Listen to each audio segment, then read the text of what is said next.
Leo tupo maeneo ya Goba Center. Hapa ni Dar es Salaam, maeneo ya Goba Center. Tumemletea mteja wetu mashine hii hapa ya kusaga mboga mboga kwa ajili ya vyakula vya kuku, kanga, sungura, bata na kadhalika. Kama unavyoona hapa tupo tunasaga cabbage, lakini mwanzoni tulisaga hapa pia karoti, tulisaga viazi, lakini pia tulisaga mchicha. Kwa hiyo kama wewe ni mfugaji, unafuga sungura, unafuga kuku, kanga, bata, hii mashine inakufaa sana kwa sababu una uwezo wa kusaga malisho yako na kuchanganya na malisho mengine kama ni pumba au kama unalisha starter, grower na finisher, unaweza ukachanganya na kutengeneza lishe nzuri kwa ajili ya mifugo yako.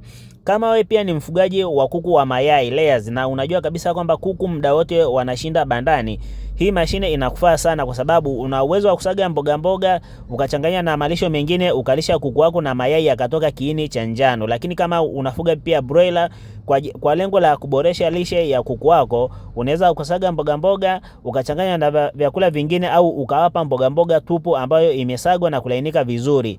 Kwa hiyo hii hapa ni blender inayosaga mboga mboga kwa ajili ya vyakula vya kuku, sungura na mifugo mingine ya nyumbani. Tunapatikana Dar es Salaam na Kahama, tunasafirisha mikoa yote Tanzania. Mashine hii hapa bei yake ni Rr500. Kwa bei ya Rr500 tunakusafirishia popote ulipo. Bei ya Rr500 imejumuisha gharama zote za usafiri. Popote ulipo kwa Rr500 tunakutumia mashine, unapokea bila tatizo lolote. Karibuni sana.